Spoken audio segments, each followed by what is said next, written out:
What's up guys, and welcome back to my YouTube channel. In this tutorial I would be sharing how I made this crop blouse with elastic along the waistline. If this is something you want to learn how to do, then you should see this video up until the very end. If you haven't subscribed, please click on the subscribe button and let us dive straight into this tutorial. To begin this tutorial, this is the fabric of choice I'm going to be working with.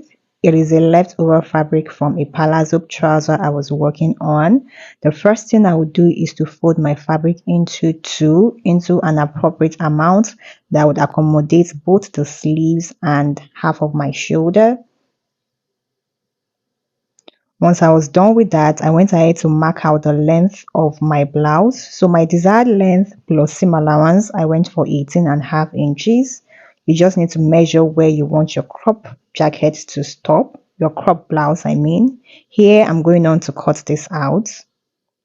After that, I would be folding my fabric into two again. I would place the first fabric I cut out on it, and I'll be cutting it out again. So in essence, I will be having two different fabrics.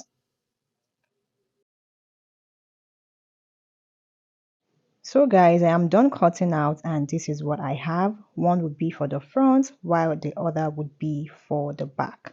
It is now time to place my measurements. The first measurement I will be placing would be half of my shoulder slants.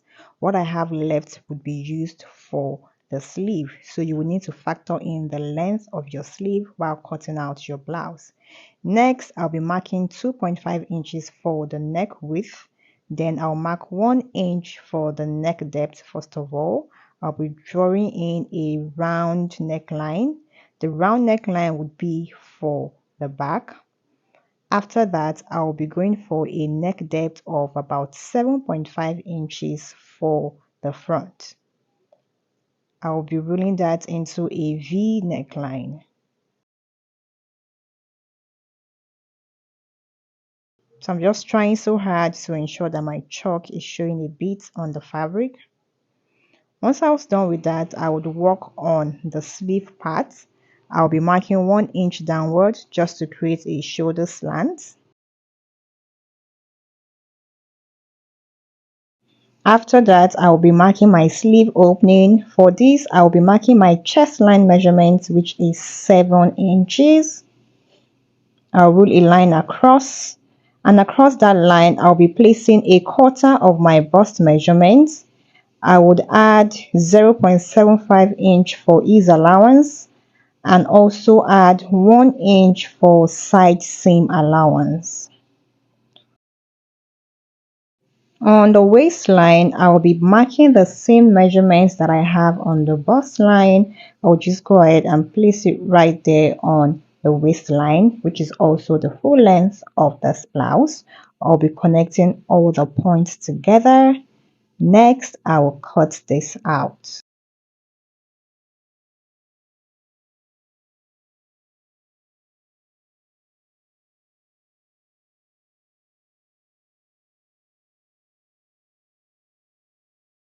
After cutting out what I initially drafted, I will make sure that I leave out the fabric beneath and just cut out the neckline on the fabric on top.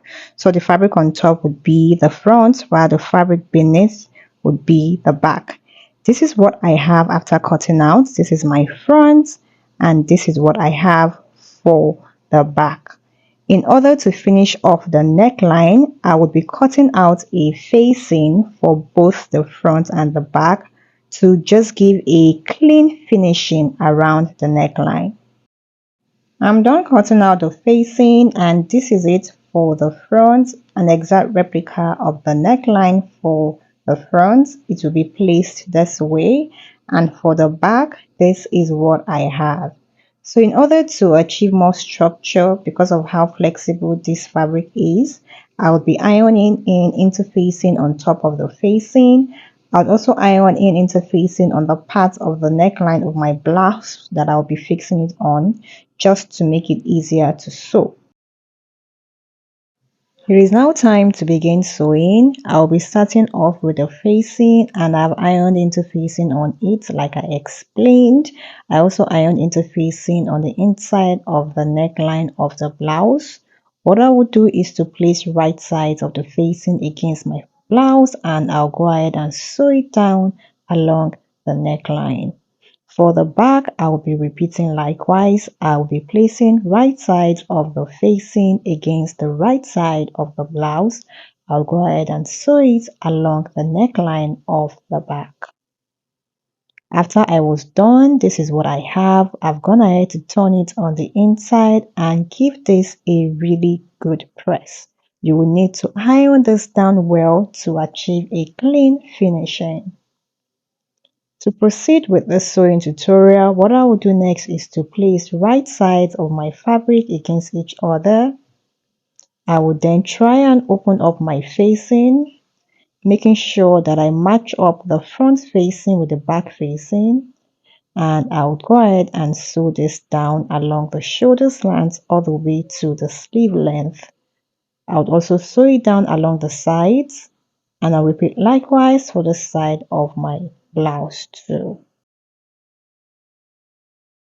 This is what my blouse is looking like after I was done joining it down along the shoulder and also along the sides. Along the side, I left some inches open because I want to fix a band along the sleeve area, and I've gone ahead to cut out the fabric I'll be using for this band. The wideness of this fabric is 3.5 inches and the length will cover up the length of the sleeve. So I would fold this into two and attach it on one end of the sleeve and sew it all around to the other end, after which I would now close up the sides of the blouse.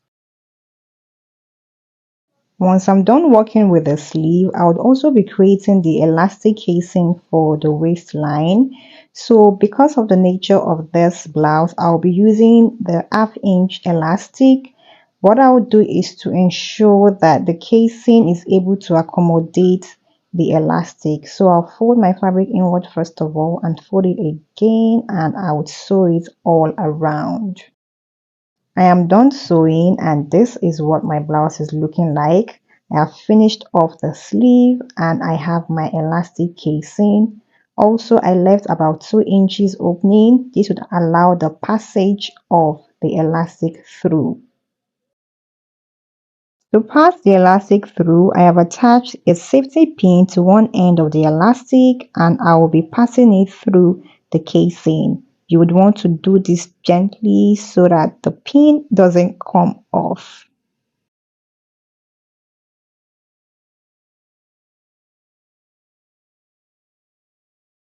After passing the elastic through, you want to ensure that the elastic is able to sit well into your waist without being loose or too tight. So my half of my waist is 12.5 and what I have on the elastic is about 10.5, and that is perfect.